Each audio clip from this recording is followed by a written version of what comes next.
Good evening, friends. A very warm welcome just as the winter is receding and we are experiencing some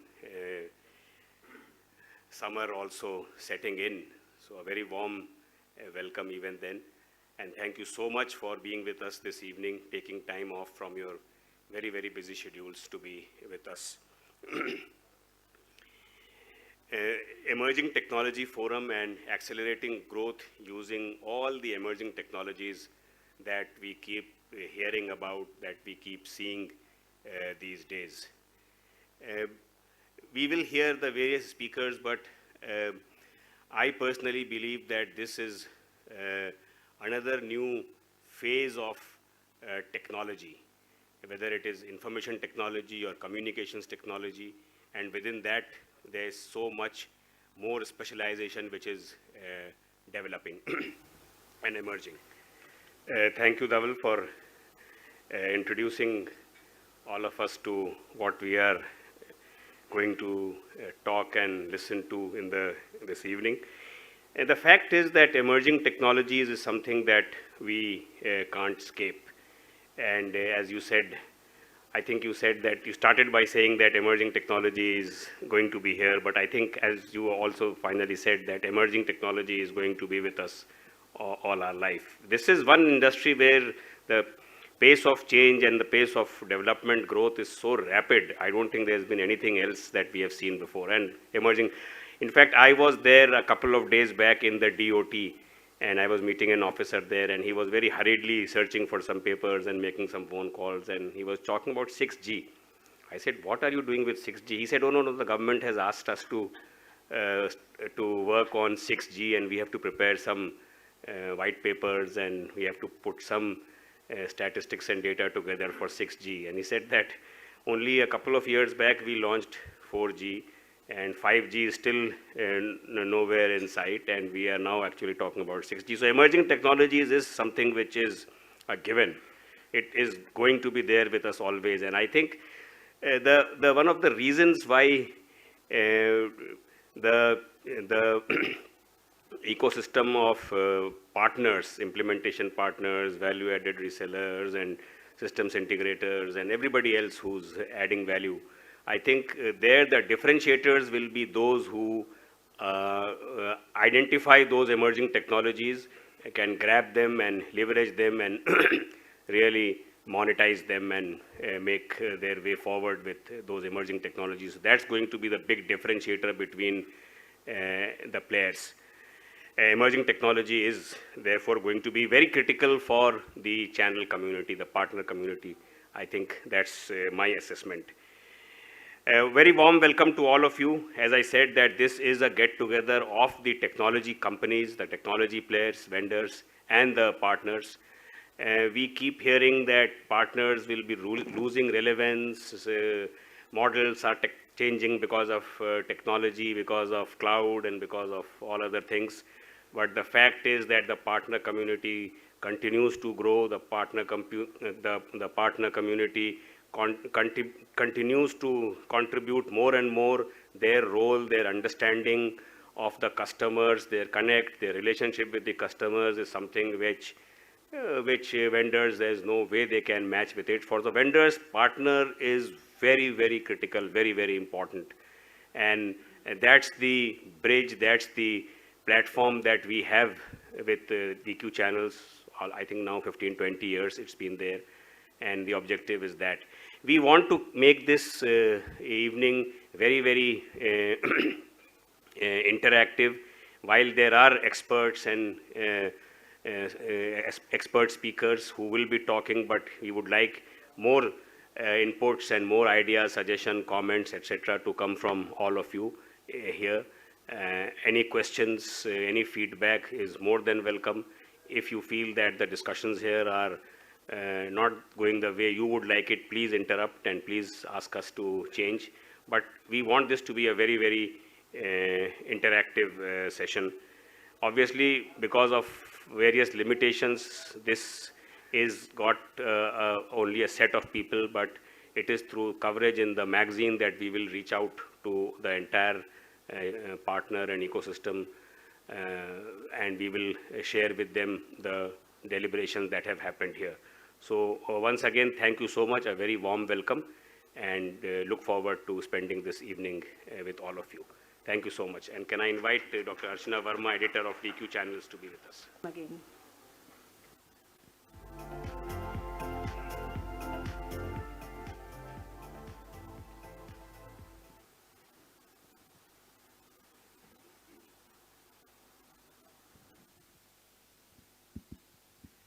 Thank you so much once again, Archana. Yes, I think we spoke about various emerging technologies, and I think at the crux of most of these technologies, so whether it is AI or machine learning or robotics or smartphone or smart cities or whatever, is I think data. Data is very, very important, and we have now been hearing the visionaries and the legends talking about data is the new oil, and we know for sure that data has played a lot of make and break kind of roles in elections, in social matters, in policy matters, in businesses. Data, for instance, data theft today is such a widespread problem, despite all the growing power of technology and the growing power of policies and processes. We still hear that data was leaked, data was stolen, pilferage, this, that.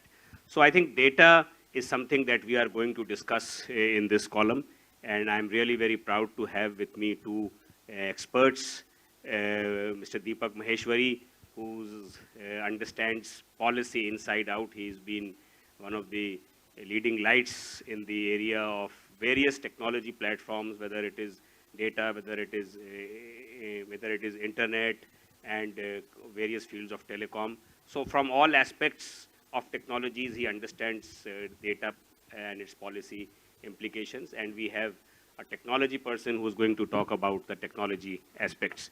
So if we could start with Mr. Deepak Maheshwari, I think from the perspective of, see, there's another thing that we, perhaps another jargon that we missed talking about is the Industry 4.0, the 4.0 version, because that is something that, the interesting thing is that everything in this emerging technology is very, very critical, and everything is equally important. So, so that's why, so emerging, so Industry 4.0 is also very important. This is also very important. That is also very important. So I think Industry 4.0 is also a very, very important component of this entire wave of new technologies or new applications of technology that we are beginning to see. So I would like Mr. Deepak Maheshwari to talk about that, and also the data protection bill, the personal data protection bill, which has been lying with the government for a long time now, and once in a while it comes out, and there is a lot of uproar, and there's a lot of pressure which happens, and there is little development. So he can talk about it. I'll tell you, we have had several conferences and seminars and get-togethers and data. People don't realize data protection bill and data protection laws which finally come will have far-reaching implications. It will have far-reaching implications on customers as users, on organizations as custodians of data, on CIOs as custodians of data, on systems integrators and on partners as people who build those systems, who build those platforms and processes to make sure that data is very, very useful as well as very safe. So I think that's the interesting and the complex thing all about data. So I would like to start with by requesting Mr. Deepak Maheshwari to share his views on this and enlighten all of us. Deepak. Thanks, Ibrahim. And, is it okay? So, first of all, when we look at an organization like Cyber Media, it's wrong to say that data is the new oil. लोगों को और भी पता चला है. प्रदीप गुप्ता को बहुत पहले ये भान था इसीलिए उन्होंने 37 साल पहले डेटा क्वेस्ट स्टार्ट किया. Okay. The quest started at least. Yeah, the quest started. Okay. Then in 1994, just when the national telecom policy was being announced, and I still remember the invite, and I've had this discussion with Ibrahim many times, the way the invite was itself was sent in a cage and all that. So, or in a bottle, the message and all. So, voice and data. Okay. So again, that was in 1994. So I would say at least this group, as a publisher, as a media house, did have the foresight to look at the data itself as one specific useful thing. But let me start with you with a small quiz. Can somebody tell me what was the turnover of the total IT industry in India in 30 years back, let's say in 1989? Any guesses? What? Rupees, dollars, yens? 500 million. Oh, okay. Anybody else? उससे बहुत कम था. उससे बहुत ज्यादा था.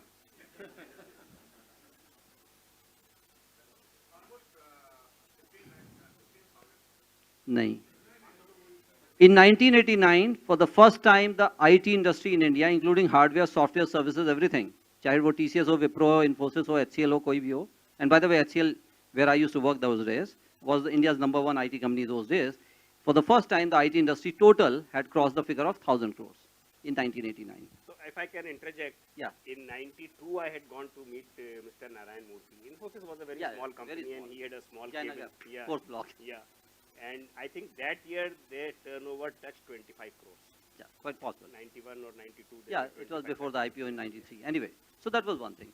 Another thing is why Archana did mention about a few things. So just want to mention. So I don't know what was wrong in IIT Delhi's programming of the JEE exam. So there was something wrong, and that's how I got into an IIT. And but after doing that, I joined HCL. I was in sales. Worked in Bangalore, worked in Delhi, and by the way, I worked in Nehru Place, okay? So, Deepak, my name also, but Deepak building, Deepali building, and of course, finally the Siddharth building. So, I worked in all these three buildings. And yeah, I know, they're still there, and still HCL's registered office is 806808 Siddharth building, 96 Nehru Place, okay? Later again, I had a chance to work again in Nehru Place at Rose Corporate Towers and see the whole metro station coming up right from the first time that it got there when I used to work in a startup called Microsoft. Later I worked in another startup called MasterCard and then Symantec. And before that I was working at SIFI. Now I got into this whole weird field called policy under some strange circumstances. In 1998, on 15 January, the government of India announced internet policy. और उस समय internet policy में उन्होंने नाम लिखा था कुछ चीज़ों का. These are the only things that you'll be able to offer, and these included World Wide Web, email, and few other things. उस समय by the way हिंदुस्तान में email के लिए लाइसेंस होता था टेलीकॉम DOT का. And there they said that these are the few other things that you will be able to offer, and for anything else, just like Ibrahim was 2 days back in DOT, ISPs were supposed to go back to DOT and seek the permission, and then only they will be able to offer that service. And those names, let me, तो आप लोगों ने किसने Archie comics पढ़े हैं? Okay, so Archie, Veronica, you are familiar with these names. So these were some of the names mentioned in that license on 15 January 98. And I filed a petition against that license in less than 24 hours in TRA, which used to be a quasi-judicial body at that time. And then we got some success. We got a stay, and finally in 98 end November में एक अच्छी policy I, I would say, जिसमें केवल ₹1 की license fee होती थी, but there was a license fee of ₹1.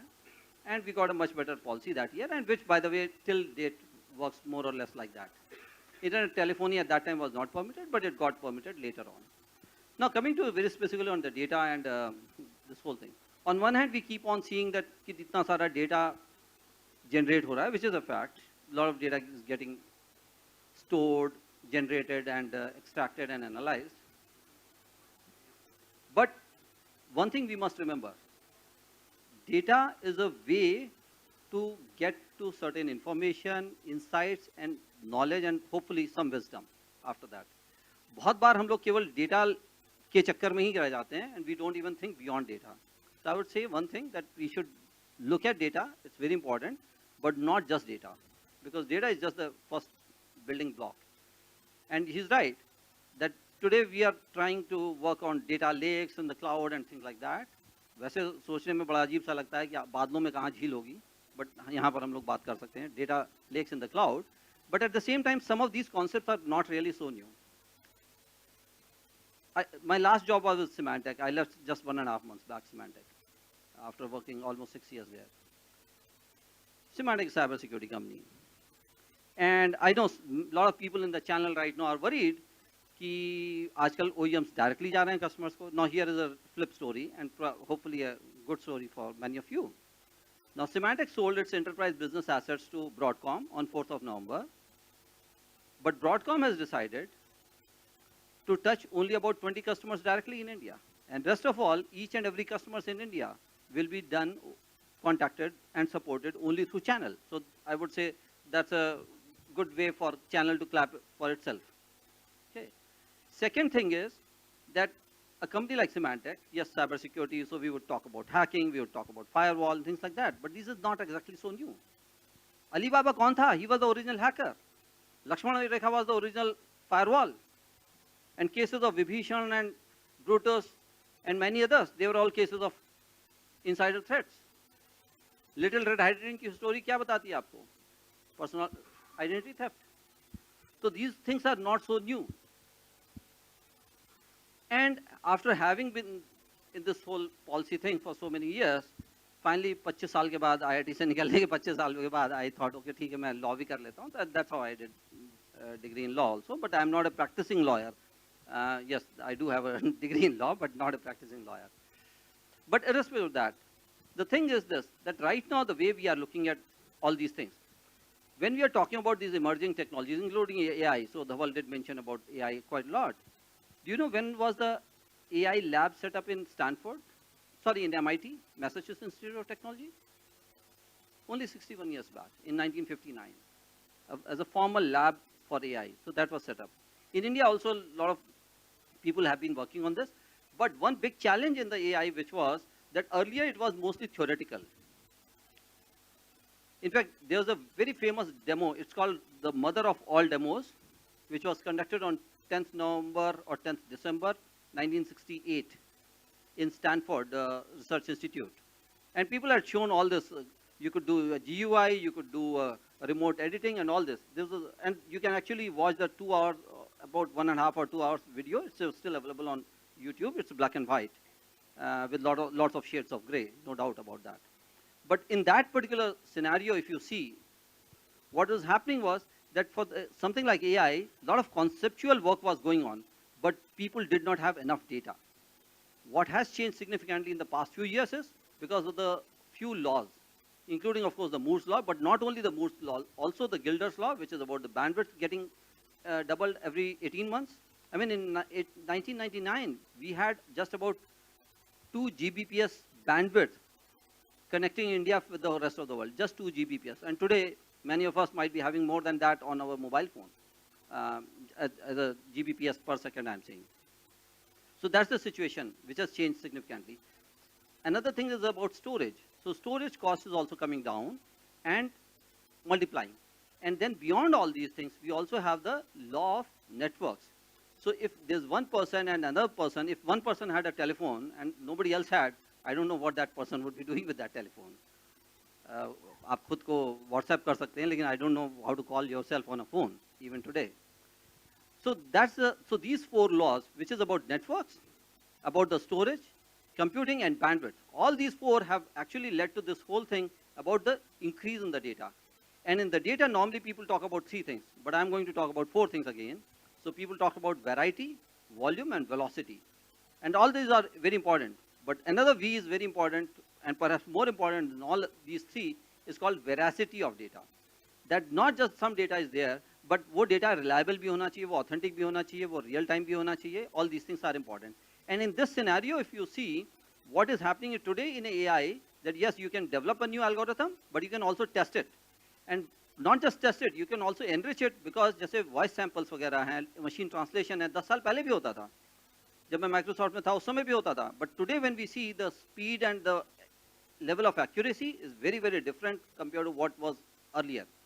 And the last thing that I want to touch upon at this stage is about the Industrial Revolution 4.0. So Industrial Revolution के बारे में पहले कहा गया, सबसे पहले Industrial Revolution हो गई steam engine की, दूसरी हो गई जब बिजली आई, तीसरी हो गई जब PC वगैरह आए 60s 70s में around that time, and fourth one is now when not just the traditional IT, which was about computer systems and everything, but also about the OT, which is the operational technology. The companies like, and I doubt that there are any people from that sector here in this room, although I wish maybe next time you would have those people also. So do you have people from, let's say, ABB, Schneider, Siemens, GE here in this room? Now, these are the people who are supplying a lot of sensor technologies, a lot of other operational technologies to many industries, not just in some sectors, and there are plenty of others. And they are also not, they used to have a lot of IT internally, so they would generate some data, they will have some SCADA control, etc. But beyond that, the big challenge was that these were not typically connected to the internet, sorry. And in that scenario, today you have operational technology as well as IT coming together, and that's what, so IT plus OT, I know Prime Minister Modi keeps on saying about IT plus IT is equal to some IT, which is information technology plus Indian talent is the future of India. But I'm going to say IT plus OT is equal to IoT. So information technology plus operational technology is Internet of Things. And it is not just about things. Because if you expand this thought a little bit, you could actually think about Internet of Thoughts. That something coming from a consumer electronics side, let's say a toy, going to an industrial side, and all these things are possible. And many of these things are happening. Some of this we realize, some of this we don't even realize. For example, if you have you remember an ad of Onida a few years back that you could switch on an AC remotely, that was nothing but IoT. वो IoT शब्द use नहीं करते थे. But all this is happening. So when we are talking about the personal data protection bill, which is currently with the parliamentary committee, जो अभी 2.5 महीने पहले introduce हुआ parliament में, some of us have been involved in it for a long time. So finally it's good to see something is coming. But I think some of the concerns are there in the data bill. But irrespective of that, one thing that I must share here is this. Once we have this type of new legislation, it would be unthinkable that somebody walks in right now at the DQ channels event और यहाँ पर registration desk पर बोला जाए अच्छा आप अपना mobile number और email और ये सब लिख दीजिए. That would be wrong because you are supposed to tell them the purpose. You are supposed to take their consent about what this is for. Or if you have a visitor in your office, or even if you have a, let's say, you are doing an email campaign or something like that, you need to have explicit consent from people, and you need to manage the data well. You need to give option to people to opt out, and beyond that, even the right to be forgotten is also there. And one more thing is, अगर उस data का कहीं कुछ misuse हो गया या data leak हो गया या कुछ हो गया, the penalties are huge. Apart from other things, they are talking about up to 4% or up to 4% or 15 crores for serious offenses, and for not so serious, up to 5 crores and 2% of global revenue. Global revenue, I am repeating it again. Many of the channel partners are also global, they're not just in India. They also, some of them might be transnational organizations. And I think from that perspective, also one needs to look at this. And ultimately, if you can do a good data governance, I think you will also have a good stewardship in terms of the business processes for both your customers as well as for your OEMs. Thank you. Thanks a lot. I think we'll take any questions if they are there, and as I said, let's make it as interactive as possible. So are there any questions at this stage? Any question for Deepak, because he is the one who has spoken so far? Okay, so maybe we'll take them after Mr. Bhandari speaks. Mr. Bhandari, NetApps, we know what all it is doing, and we have today a lot of people using NetApp technologies. So again, coming back to data, so from your experience, and you are purely a technology person, from your experience, what are the challenges that that you find your customers are facing in terms of data management? So policy and processes that are required to keep data safe and secure is something that Mr. Deepak very briefly touched upon. But what are some of the challenges that you keep seeing or that you keep hearing about from your customers? And, Yeah. and what are some of the solutions that you can sort of talk about? Sure, thanks. Good evening, everybody. This is Rajan Bhandari. I take care of the technology group for NetApp in India. And I think the stage has been set as to what are the ET or emerging technology we're talking about, whether it's an IoT. From the perspective of, this is from the perspective of emerging technology. Sure. Yes. So the context is ET, which is IoT, AI, ML, analytics, all clubbed together in one bunch. And cloud is definitely here now. Because all these technologies, as I said in the beginning, depend on data. Absolutely. We need a lot of data to be with us before we can really utilize these technologies. Absolutely. And of course, the exciting part of cloud is to use for all the ET, like running your analytics on the cloud as such. Cyber security is another, where Deepak comes from, is another big emerging technology, is ever-changing and etc. Right? And there are many more like augmented reality and virtual reality, etc., which has been mentioned over here. So just an introduction to NetApp. NetApp is a global leader, as we call ourselves as a global leader in data management across a hybrid cloud world. Okay. And Private cloud, public cloud. yeah, hybrid cloud means you have a set of application service running on-premise to public cloud or a hosted cloud service provider as such. Okay. And what I would like to emphasize is that we focus purely from a technology perspective. We are a global 500 company, only focused on data management, possibly the only standalone company from that perspective. Okay. From an emerging technology perspective, IoT is where edge devices collects a set of data and then send it to the core, which is the data center to process, and possibly also to the cloud for further processing or analysis as such. Right. Our flagship product, which is called storage operating system, which is world's #1 storage operating system called ONTAP, right, can be used in various forms at the edge. We call it ONTAP edge, right?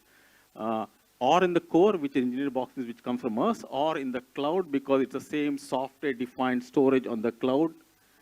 That architecture from edge to core to the cloud gives extreme flexibility for the users of the data, whom they want to use the data for business competence, right?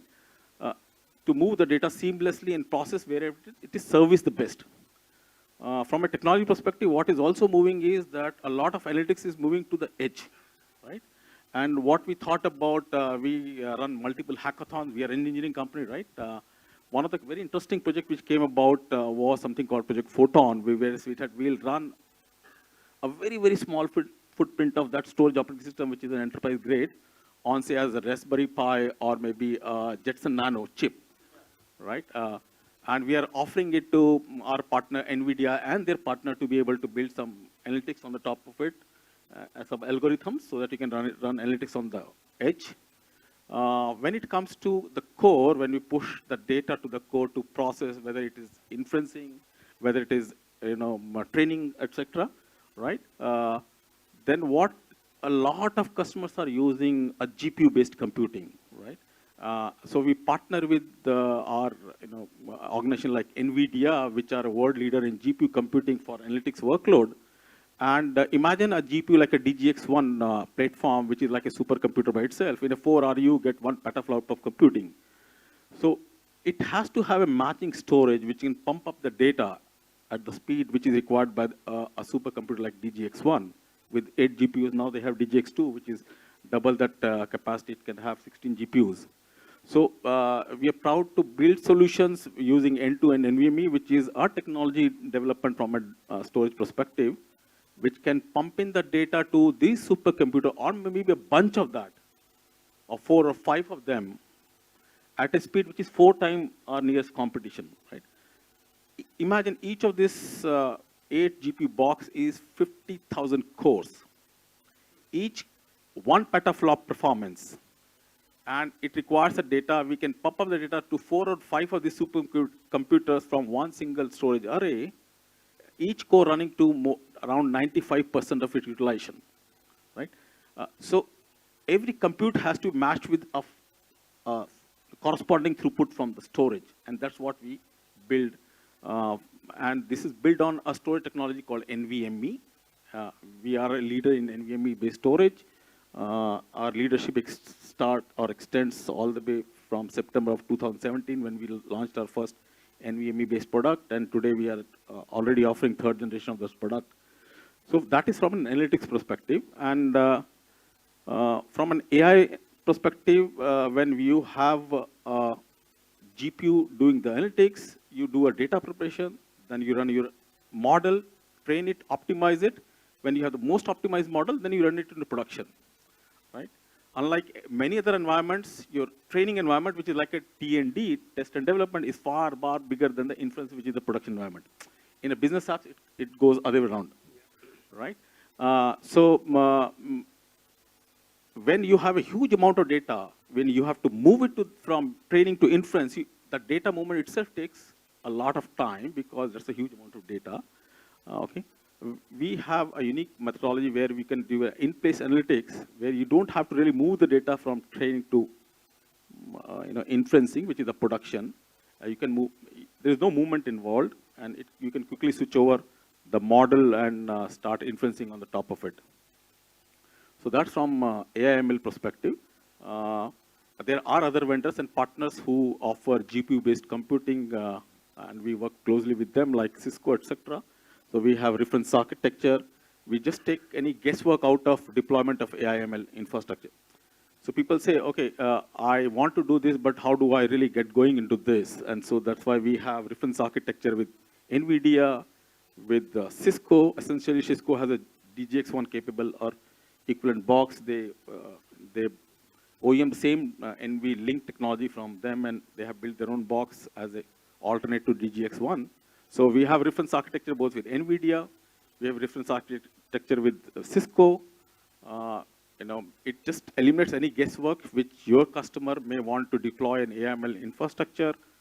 There are partners who can track and stack and build the whole stack and ship it to the customer, and you're good to go from day one. Okay, that's from an AI/ML perspective. From a cloud perspective, what is exciting is a lot of customers may like to push the same data and do AI/ML on the cloud. In the cloud, what is important is the cost, right, of not only using the cloud services, but also moving the data, whether ingress or egress. Right? So we do have innovative services which really reduce the cost of data movement in the cloud by as much as 90%. Right? And when you have in the cloud, then you can use the best of breed, analytics offering from all the hyperscalers, as we call it, whether it's the AWS, Azure, or Google for that matter. And also, a lot of customers are using cloud for, say, the business apps, mission-critical business apps, right? And the challenge for any mission-critical business apps is to have almost like no downtime, have a multi-cloud high availability, and the capability to move around data on-premise to the cloud or vice versa as the need be. So as I mentioned, ONTAP is our #1 storage operating system globally as well, and we provide the same software-based control on the cloud. So essentially, you have a similar enterprise-grade storage in a software-defined form running on the cloud, which gives you flexibility to move data securely across both the endpoints. We do provide availability by having 2 instances of this ONTAP on the cloud in a absolutely synchronous mode, so you have got a 0 downtime altogether. And this ONTAP is available not only on AWS, but on Azure, as well as on Google Cloud, Ali Cloud, all of that. So you can have an HA capability built across a multi-cloud environment, if that be your policy, because it really gives extreme high availability. We have seen instances in the past where services in a local area went down, like New York City. We had a typhoon, and the services were down for over the weekend, or so there has been many such outages where customers have lost data in public cloud service providers as well in the past. Then the cloud offers you availability or durability, but it doesn't mean that they will give you that kind of an availability. What they say is, if our SLA drops below this, we'll compensate you for that, right? Why to wait for a disaster like this? So you can really build up extremely highly available, high performance, enterprise class storage on the cloud to run your mission critical business apps as you would like to run it on premise. Okay, there is no difference between the two exactly. And we, with built-in data efficiencies, we guarantee to all customers that almost all kind of data will be reduced to at least 1/3 of its footprint, thereby saving the cost. Or you can have enterprise class data services, for example, snapshot and cloning. Unfortunately, cloud, if you take a snapshot, it's the full capacity snapshot. If you do a clone, it is again a full capacity, which just keeps adding to the cost. The users or the customer don't realize that. But we can provide unique capability. First, we reduce the footprint by 1/3, but again, we provide a capability like very space-optimized snapshot cloning and enterprise data availability on the cloud.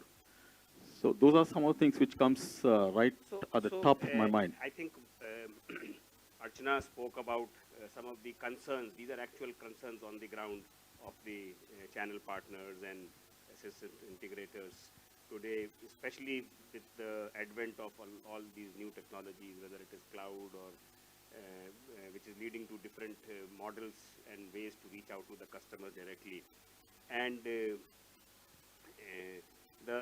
insecurity which is in many cases happening because of that. And on the other hand, we had Deepak talking about the Symantec example where it is said that, no, I don't want to go to any more customers than my top 20 customers, and rest the community, the channel partners have to handle.